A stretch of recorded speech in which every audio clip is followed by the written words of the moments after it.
To the Vatican, where officials are saying Pope Francis is now showing early signs of kidney failure. The stark news is being met with well wishes from Catholics and other faith leaders. Fox 5's Kendall Green joins us live in the studio now. Kendall, it has been an emotional day, you say.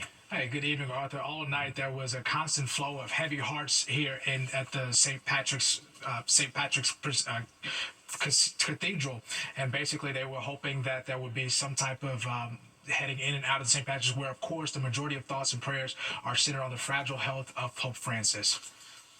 An emotional mass at St. Patrick's Cathedral Sunday, as prayers stretch from far and wide for Pope Francis as he lays in the hospital in critical condition. Yeah, I'll pray for the Pope just like I'd pray for anybody, but especially for the Pope while he's going through this.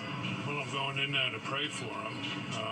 He's 88 years old. I hope he's doing much better today. Flowers, candles, and pictures of the 88-year-old pontiff lie just outside of the hospital where Pope Francis battles pneumonia and a complex lung infection. Blood tests show early kidney failure, but doctors suggest it's under control. Timothy Cardinal Dolan, speaking to reporters about the Pope's fragile health. He's been extraordinarily realistic about his own health. He knows that. He said, he said, please tell the people to pray with me and for me. Please tell them I'm comfortable and I love them. And that means the world. Despite the health concerns, the Vatican says the Pope was responsive and alert while observing Mass Sunday. And he was in this cathedral, and he loved the cathedral. As parishioners reflect on his love for New York during his visit a decade ago. We arranged with the Secret Service down Fifth Avenue, and we arranged through Central Park. And he wound his way through there, and never will I got to sit in there with him. So I'll never forget it. And that we brought a smile to his face, and he brought a smile to our face. He's indelible.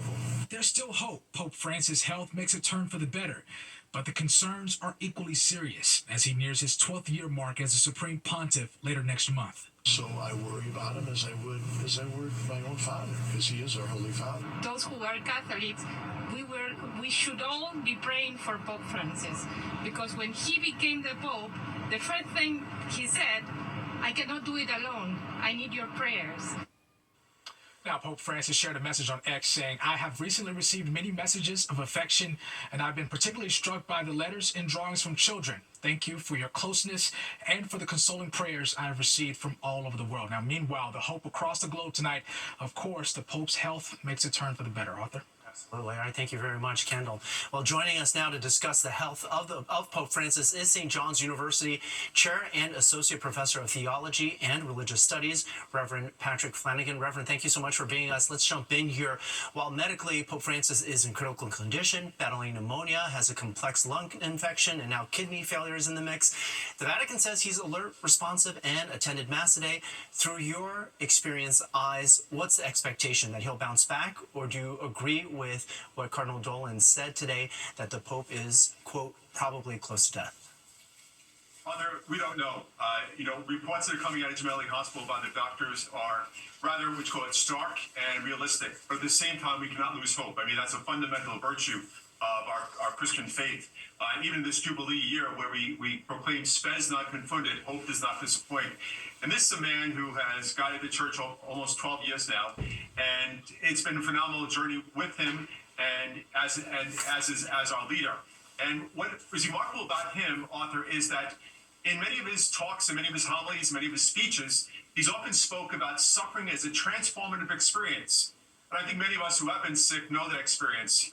We find ourselves questioning our worth, our experience, our relationship with God, our relationship with others. And it's transformative in the sense that we go into a deeper experience of God with others and ultimately ourselves. And we recognize our life is a gift. And at some point, we have to turn it back to God and allow God to work, offer us eternal life. Yes. All right, Reverend. While the Pope is hospitalized, is the leadership of the Church affected in any way? What might, for instance, happen if he's either preoccupied or incapacitated? This is the beauty of the Roman Catholic Church, the hierarchical structure that we enjoy. So you have this Cardinal Pietro Parolin, who's the Secretary of the State, as well as the College of Cardinals that are essentially taking care of a number of different responsibilities. And you recognize that over the past week, even here in the United States, a number of bishops were appointed to Detroit and Cincinnati, and in doing so, the Pope had to sign off on those appointments. And so the Pope, when he's alert, is able to engage his staff. But the beauty of the church is that there's a hierarchical structure and that things are going to move smoothly, both in life and should he go home to God. Okay, and Reverend, looking into the future, and we hope very distant future, as you point out, Pope Francis broke down barriers. He's seen as a progressive pope. Do you think the next chapter of the Vatican will see a pope that emulates his style, or in your experience, do you think his successor is more likely to represent a more conservative movement? So I think what's going to happen, as you know, the cardinals meet in what they call a conclave, and one of the first things they do is they talk about the internal challenges and the external challenges of the church. And I think there are both a whole slew of internal challenges and external challenges. And I think then they're going to look around that Sistine Chapel and say, who might be up to the task, who might be responsible. I do not think it's the dynamic between conservative and liberal. But who's up to the task, and who do they believe the Holy Spirit is inspiring them to consider, given the reality of the church and its internal challenges as well as its external challenges? All right, Reverend Patrick Flanagan, thank you so much for that insight. We really appreciate your time. Thank you. All right, well, this is an evolving situation, obviously, and you can stay up to date using the Fox Local app. Download it for free in your phone's app store to have the latest information sent directly to your phone.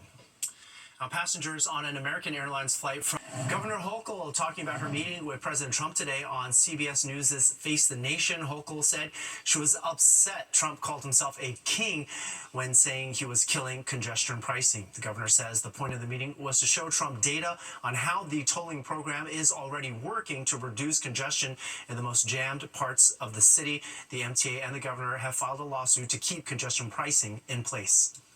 We had a path forward to be able to make the city move again, and it's working. I wanted to just have that opportunity to convey that, but I don't know that we're very persuasive on that front, but that's okay. She may have been right. President Trump did not change his mind, apparently, telling the New York Post in part that working people don't make enough to add that kind of a charge. Crowds gather in Central Park, marking more than 500 days since hundreds of hostages were taken captive by Hamas. How they're now demanding more action from world leaders to end the war and to bring the remaining hostages home. Plus, New York makes it out of the bitter cold. Are we out of the frigid woods for good? Audrey Puente is coming up with our forecast, and Tina Servacio joins us now with a look at what's coming up tonight on.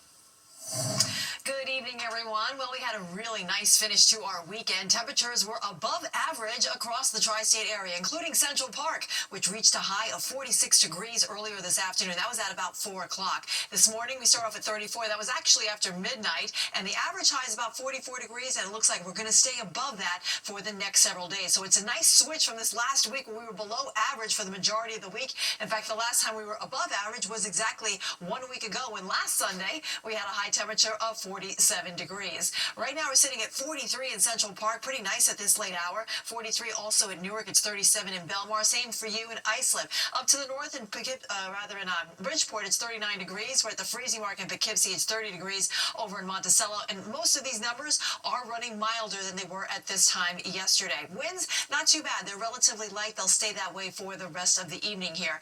Not much is happening on the radar. We do have some clouds in place, but we're not expecting any rain or snow as we go through the rest of our evening here. There is a disturbance that is passing off towards our west here, but that's where the snow showers will remain. If anything, we're going to see mostly cloudy skies that will eventually clear out overnight, and tomorrow we'll wake up with sunshine to start off the work week. It looks like we'll be relatively quiet too. High pressure is going to be our dominant weather feature for the next couple of days here, so not too much action will be happening here in the Northeast. The big weather story is happening in the southeastern states. They saw some severe weather across the Gulf Coast yesterday. It's now shifting eastward into the panhandle of Florida, where they're seeing some heavy rainfall right now. We're dry across our region. Again, we just have some clouds filtering the sky. And then tomorrow morning, we'll wake up with plenty of sunshine. Enjoy it. It'll help warm us up to numbers that will be above average yet again for Monday. And it looks like we'll end the day really nice with a couple of clouds filtering in late in the day and relatively quiet until late in the evening. That's overnight. We're going to expect a couple of isolated showers to pass through. They'll be overnight. And then on Tuesday, we could see a couple of showers popping in and out throughout the day. So you may want to have your umbrella handy as you head out on Tuesday. Tuesday. Here we are at lunchtime, and we can see a swath of rainfall working into the Hudson Valley here, and then working its way eastward into the city, probably by about 5 o'clock, and then eventually fizzling out as it works eastward across Long Island. And then we're dry as the front drapes itself across the region here as we go into Wednesday. That's my pick of the best weather day of this coming week. 34 will be tonight's low temperature in the park. We will be below freezing north and west of the city. Tomorrow will be above average yet again, a degree higher too, with a couple of degrees higher. Our high temperature will be 48 degrees in Central Park. With, again, we'll start out plenty of sunshine, some high thin clouds late in the day. Then we're in the 50s starting on Tuesday. We'll have a couple of passing showers. Wednesday looks great, plenty of sunshine, 54 for the high, and then rain returns to the region on Thursday, and temperatures will stay above average right into the end of next week. Stay tuned. More of the 10 o'clock news will be back right after this commercial break. Time now for a look ahead at some stories happening this week. The MTA will hold its first board meeting since President Trump declared congestion pricing dead. The agency and Governor Hochul are taking legal action to keep the tolling cameras on. The MTA board committee chairs will hold meetings on Monday. Then on Wednesday, the full MTA board meets. On Tuesday, Governor Phil Murphy will deliver his fiscal year 2026 budget address in the Assembly Chamber at the New Jersey State House. Murphy says the budget will help New Jersey become stronger, more fair, while preparing for the future. And then on Saturday, animal welfare organization Best Friends Animal Society will host the Bring No Kill Home Summits. The group is pushing to make New Jersey a no-kill state and save every pet that's in a shelter. It will be held at the Doubletree in Cherry Hill. The 10 o'clock news continues. We're going to be right back after this.